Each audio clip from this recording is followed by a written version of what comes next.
पर बेटी बाप के घर में सुशोभित नहीं होती है, बेटी ससुराल का ताज हुआ करती है, ससुराल की आन बान और शान हुआ करती है। आज जनक ने भगवान जानकी के चरणों को छुआ और एक बाप अपनी बेटी से क्या कहता है, देखना हो बेटी, दो कुल की लाज तेरे हाथ में, चरित्र पर दाग मत आने देना हो। लोग कहेंगे किसकी बेटी, किसकी बेटी थी। आज जानकी रो रही है, पिताजी मर जाऊंगी, पिताजी कांटों पर चल लूंगी, पिताजी भूखी सो जाऊंगी, लेकिन आपके नाम पर लोगों को उंगली के आज समझ आया माँ की कौन पूजी गई। जानकी से जब माँ की कौफ की पूजा कराई गई ना, तो जानकी पूछती है, गुरुदेव ये माँ की कौफ क्यों पूजी जाओ। गुरुदेव शतानंद कहते हैं, बेटी इस कौफ में तू पली पड़ी हुई है। आज तेरी माँ तुझसे आराधना कर रही कि 9 मास तक तुझे मैंने पेट में रखा हो। देखना हो बेटी, ससुराल में जाकर कोई माँ इस माँ पर उंगली नहीं उठा दे, कोई ऐसा नहीं बोल दे तेरी माँ ने क्या सिखाया। देखना हो तो बिन माँ की बेटी है। देखना हो जानकी की आंखों में आंसू आ गए, डेली पूजा करेंगे। बाबूजी डेली पूजा क्यों? बेटा आज तक ये घर तेरा था, आज तक तू जो कहती थी ना वो इस घर में होता था। आज के बाद ये घर की डेली तुझसे पराई हो जाएगी, तू परगड़ जाएगी। खूब रोई सीखा, पिताजी ऐसा क्या करते हो? बोले हाँ बेटी, आज के बाप के घर को बाप का घर मत समझना, अपना मत समझना, है पराया है तेरे लिए। तेरा घर अयोध्या है, जनकपुर को भूल जा। वो बेटी आज भी खुश है जो विदा होते होते बाप की आशाएं छोड़ जाया करती है, जो पिता की दहली को लांग कर चली जाती है। करोड़ हो तो बाप के हो, उसके लिए धूल हो जाया करते हैं। जो ससुराल में दुख में भी अपने पिता को याद नहीं करती है, वो बेटी आज भी सुखी, वो जानती है। आज छोटी छोटी बातों में हम बेटी को घर बुला लिया करते हैं, थोड़ी थोड़ी विपदा में बेटी फोन कर दिया करती है, ये नहीं हुआ वो नहीं हुआ, उसका घर नहीं चलता है। जनक ने महाराज दशरथ को कहा, देखना हो महाराज मेरी बेटी गुलाब की पंखड़ी पर चलती थी, फिर भी सीता के पैर में छाले हो जाया करते थे। तो दशरथ ने कहा, आपकी बेटी को अयोध्या में 2 पलकों के बीच में जैसे आंख रहती है ना, ऐसा रखा जाएगा।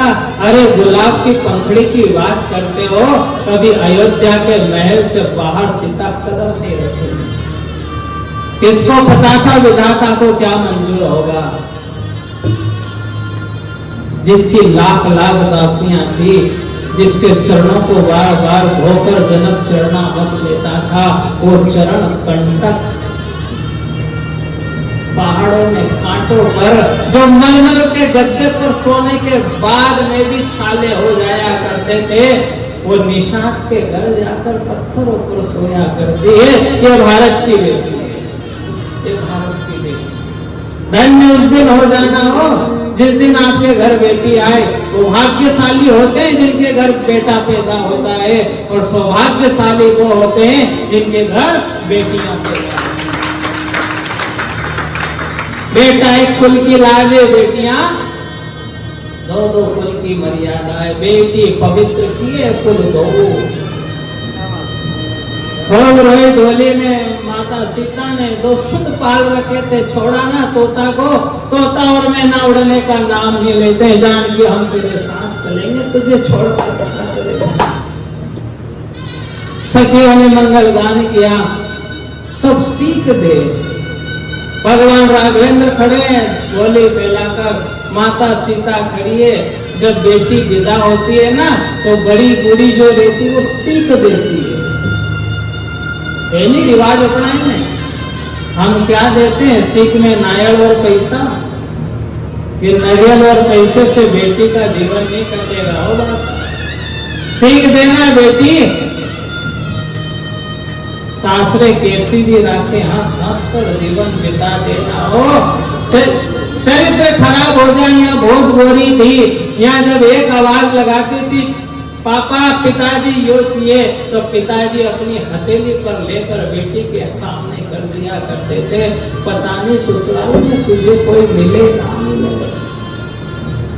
देखना हो जानकी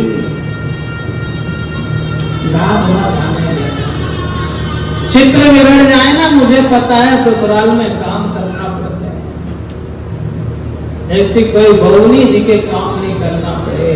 मुझे याद है जो तेरे कोमल हाथ है ना, इनसे बहुत काम करना पड़ेगा। तू बिगड़ जाए तो गोरी है तो काली भी हो जाएगा तो चलेगा, पर सावधान जानकी। जीवान से कुछ ऐसा मत बोल देना इस दशरथ को नहीं छाड़े। आज बेटी बैठी है डोली में, बार उतर जाती है जानकी और जनक के गले से पड़कर खूब रोई पिताजी। कभी सभी तो बेटी की सुध लेने आ जाना। हाँ बेटा आएंगे, तुम भी आते जाते रहना हो। लेकिन राम कथा कहती जिस दिन से जानकी डेली पूजा करके गई, उसके बाद वापस जनक हुई नहीं।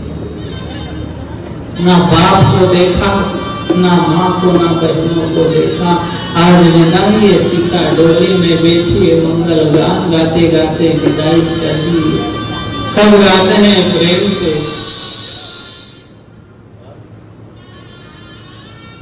जनक दुलारी की आज विदाई,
की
बोलिए